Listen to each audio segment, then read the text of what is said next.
Hello, and welcome to Play This at My Funeral. I'm your host, Dina Susan Alabade.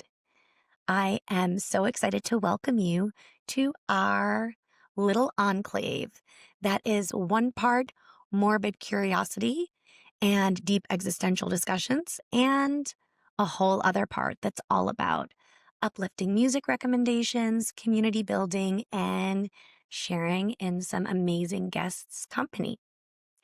Each episode features a fireside conversation with a guest who is going to tell us all about how they want to be celebrated when they're gone. And within each discussion, you're going to get music recommendations, hear about some incredible, poignant moments in our incredible guests' lives. Without further ado, let's get on with the show. Hello.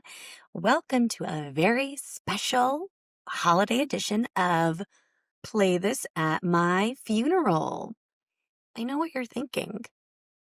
When you think about the holidays, you don't think about funerals. But do you think about grief sometimes? Do you think about memories and nostalgia and loss and wishes for simpler times and longer stints with loved ones gone by?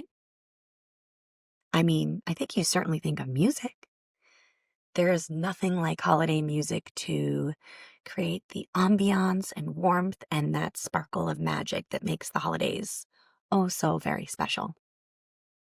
On a recent transatlantic flight, coming back from a dear friend's wedding in Ireland, I watched two of my favorite holiday movies, Love Actually and The Holiday, which is, far and away the best film ever of all time of any genre.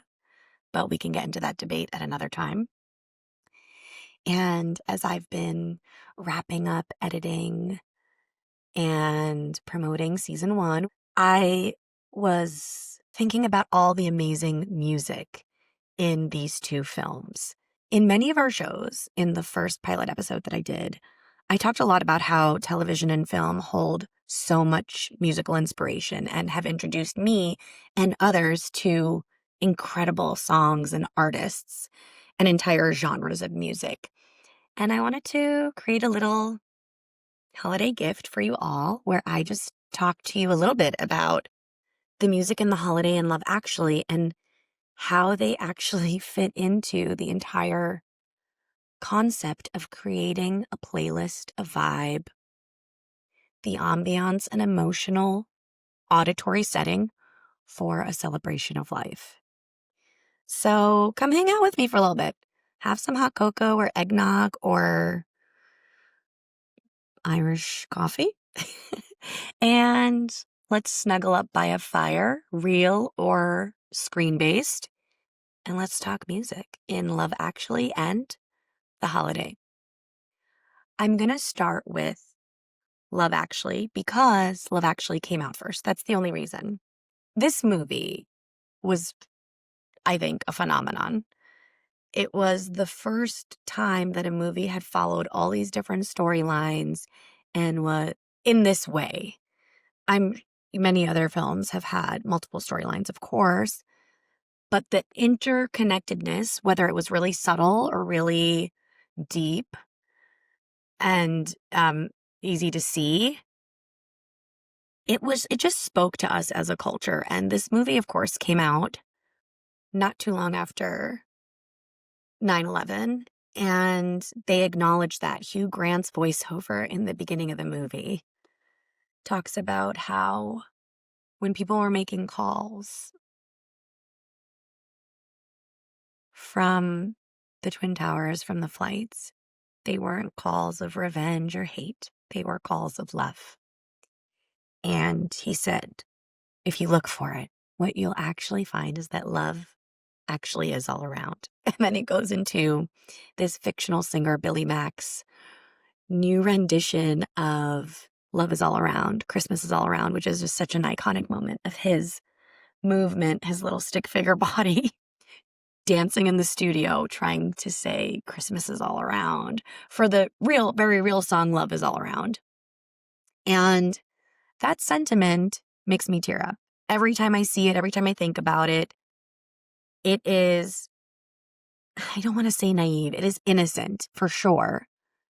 It's a little Pollyanna-ish to feel that, oh, love actually is all around. There's more good in the world than bad. Yes, I'm here to say, yes, that's true. Think about all the people in life that you know in real life, the flesh and blood human beings that you interact with every day, for your job, at your kid's school, your neighbors and friends, the people who are working in the grocery store and at the coffee shop you frequent. Most people are good. And I love that this movie, in a hilarious, beautiful way, brings that to life.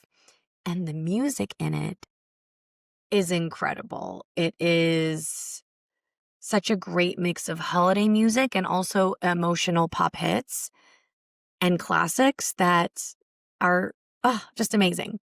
In one of the other opening scenes, they're at a wedding and the best man surprises the bride and groom with a hidden chorus and I believe a famous English musician, singer. I don't really know him. Sorry.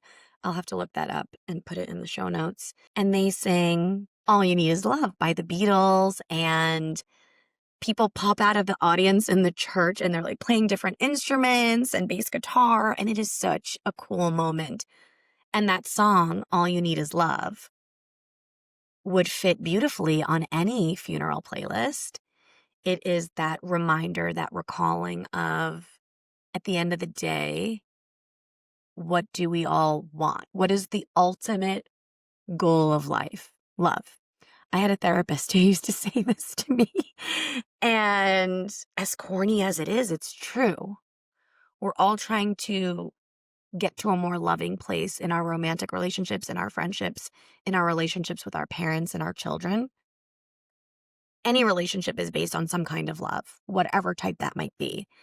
And I love that they have this song in it. Some of the other great songs in here, they've got some beautiful Norah Jones songs. They have Joni Mitchell, Both Sides Now, which Joni Mitchell has made an appearance on one or two of the playlists of my season 1 guests.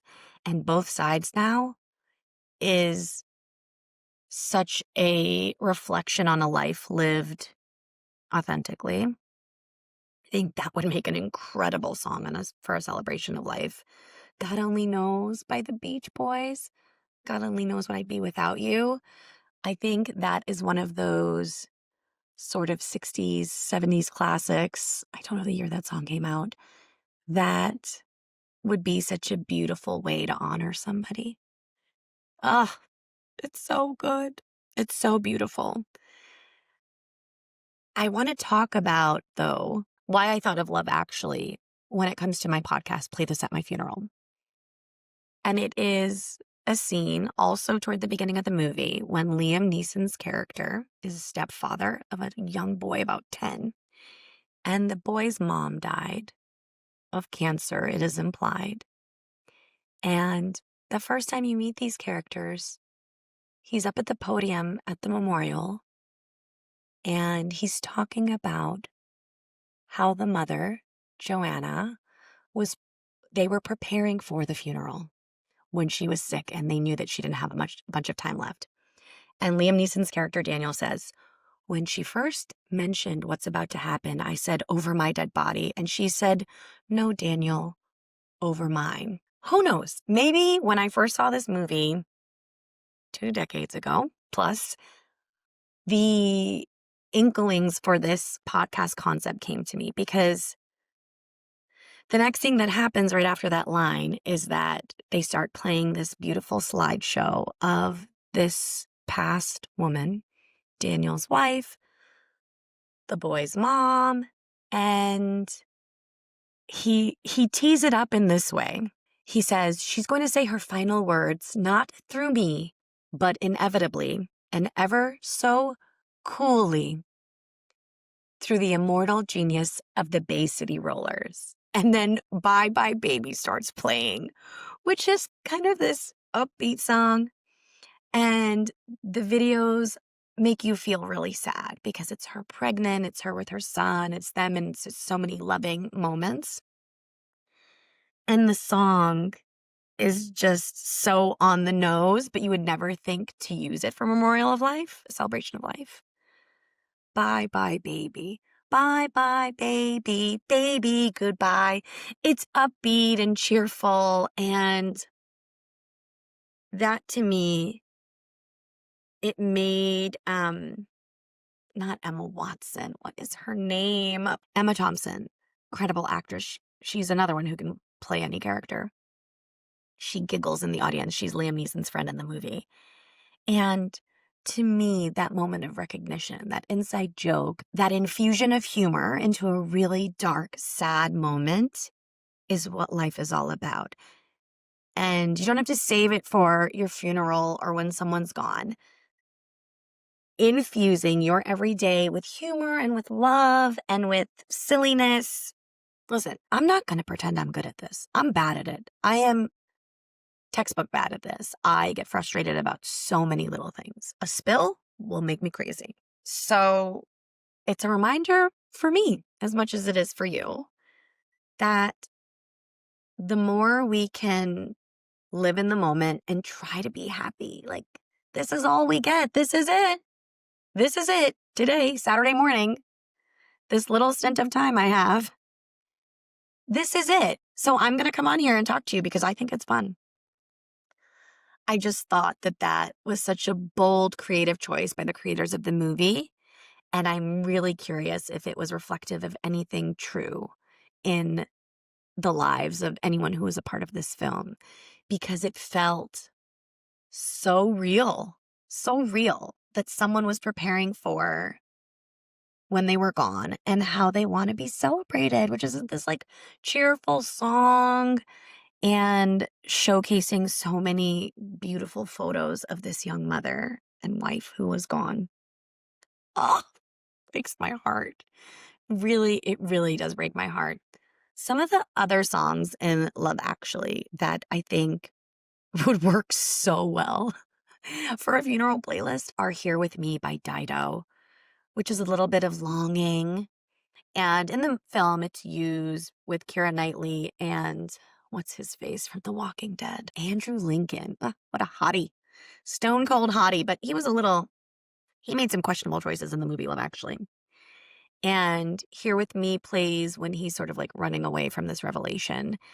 But Dido's lyrics, I won't be able to sleep, until you're resting here with me, is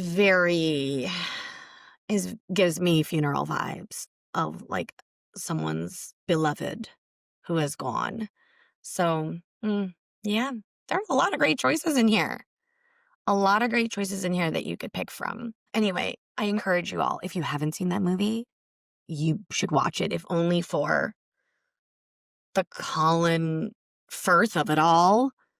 And I mean, there are so many heavy hitters in this movie. Martin Freeman, most of the cast of Harry Potter. Actually, there's an interview with Martin Freeman when he was doing BBC's Sherlock with Benedict Cumberbatch, which is an incredible show if you haven't seen it. Also great music, incredible storytelling. Oh, Andrew Scott delivering the performances of a lifetime. And Martin Freeman said that when the Harry Potter series was getting filmed, that it was only him and one other English actor essentially standing outside the window of the franchise, like Dickensian orphans, being like, let me in. That's how I feel about Love Actually. There are so many incredible actors. Laura Linney? No, that's not Laura Linney. I'm forgetting her name. Sorry, my bad. Alan Rickman? Oh my God. He is so good in that movie, even though like we are mad at his character. We're mad. He's not the best husband, but what can you do? We are but flawed human beings, and that's okay. This cast is incredible. Like, I mean, Hugh Grant, Emma Thompson, Thomas Brody Sangster he plays the little kid, and everyone knows him because he did like every film about a little boy. He's an English boy, and he was in Game of Thrones. Oh, it is Laura Linney. Okay, I'm very happy with myself. I'm pleased that I was able to recognize him. Chiwetel Ejiofor, Rowan Atkinson plays a shopkeeper, and I love the way that they bring his story back in at the end of the movie. It's a small connection. Oh, yeah, and I forgot about all the American actors in it. January Jones, Alicia Cuthbert, Denise Richards, Shannon Elizabeth. It's really quite the cast. And I think Claudia Schiffer's in it. Sorry, not to give anything away. Claudia Schiffer makes a little cameo, which is really fun. So yeah, check that movie out. Listen to the music from it and get in the holiday spirit. So I'm going to move us on to The Holiday. Now, I introduced this movie to my previous guest, Elise Merlot from the Genre podcast. I mean, I think she'd heard of it before, but I said, Elise, this was last holiday season. I said, you must watch this movie and you must text me in real time. And she did. And I mean, it is really such a beautiful movie. It's a rom-com in its purest form. And it is a holiday movie. And it does have this incredible cast of 4 that's grounding it, which is Cameron Diaz, Jude Law, Kate Winslet, and Jack Black. Which, you know, I would never put these people together necessarily, but they do a really amazing job in the movie. And Cameron Diaz's character owns a company that makes movie trailers. And Jack Black is a composer who creates music for movies. So it's a little bit on the nose. But the instrumental pieces that they created specifically for this movie are beautiful. There are different tributes to different characters, but the soundtrack separate from that features a lot of music that could work in a funeral playlist. And I mean, one of the songs is Mr. Brightside, which happens to be on Elise Merlot's funeral playlist as the closing song. But there are 2 others from Frou Frou and Imogen Heap. And Imogen Heap is, of course, one of the duo of Frou Frou. It's Let Go by Frou Frou, which, I mean, what better song could you have for a funeral playlist, which is about release and letting go of a situation and acceptance. And the music, like all of Imogen Heap's music instrumentally, is ethereal. And I guess it is electronic. However, there is such an otherworldly quality to it that it feels as if it was an elevated human-made sound, almost to the level of the divine. It's incredibly cool. And the other song is Imogen Heap's Just for Now, which is really about rooting into the present. Like, and I mean, grief makes us think about the past so much so, because what else are we going to do? Like, we're going to just miss and think about the people who are no longer with us. And it's really a hard situation. However, this song, again, is really soothing to the nervous system. I feel like all of Imogen Heap's music is. They're like lullabies, and the lyrics are often deeper and darker. However, it is, again, just like the most soothing music. So I think this is another one where there are just like so many songs that could work. And I don't think that the creators of these movies thought about this when they were selecting music and getting licensing and all of that good stuff. But I mean, the holiday ends with some characters dancing to Aretha Franklin's You Send Me, which I've heard the song so many times from the movie, but I hadn't heard it before this movie. Again, a movie that came out in 2006, so it's been around for almost 20 years, which is incredible because I feel like I watched that movie and it feels like it was made yesterday. It still feels really contemporary, which I think is incredibly cool. The story is so universal. Unrequited love, cheating, we all know that story. Trying to just find yourself before you can find and be a partner in a real way in a romantic relationship. And the power of choosing yourself in always, every time. So when I looked up the soundtrack to record this little bonus episode, I saw that it was Aretha Franklin, which I hadn't realized. Of course, she has an iconic voice. However, this song is really beautiful. And I think it would be a lovely way to close out a funeral or a memorial service, or to play over a video photo slideshow at a memorial. We heard from one of our other guests, Nikki, that they honored her mom's at her memorial with a slideshow set to music, and that's a very common thing that happens at celebrations of life. And I love that. Honestly, any song you can say is your favorite song. But the fact that these two movies are revolving around Christmas specifically, or the holiday season, and the way that music about grief and loss has filtered into it, I think is really beautiful and a reflection of the reality of our life, which is part of living is grieving, part of living is loss, and the way to honor ourselves and everyone around us is to live as fully as possible. In 3D, out loud, in Technicolor, with passion and zest and humor and authenticity, and by being courageous and not being afraid to show who you really are. Oh, I love it. Okay.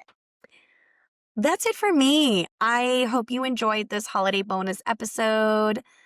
I hope you will check out Love Actually and The Holiday if you haven't already. I feel like I need to do a second watching of both this season now that I've just been waxing nostalgic about all the music in it and thinking about it as deeply as I can. And my wish for you is a healthy and happy holiday season with your loved ones. Stay safe, be authentically you, and I'm sending you nothing but love and joy and the best musical vibes. Take care, and I'll see you in the new year. That's our show for today. Thanks for joining us on Play This at My Funeral, where we go really deep and a little morbid, but we keep it upbeat nonetheless. If you like today's episode, please like and subscribe wherever you get your audio fixes, Spotify, Apple Music, etc. Leave us a 5-star review and a comment. Let's get into some conversations. What music did you discover today? You can always get more Play This at My Funeral with the full video podcast episodes on YouTube. Feel free to follow the show on Instagram and TikTok at Play This at My Funeral Podcast. And if that's not enough of me, you can subscribe to my Substack newsletter, Write, Dance, Repeat. For more information, you can head to dinasusanalabade.com. Thanks for joining us today, and we'll see you next time.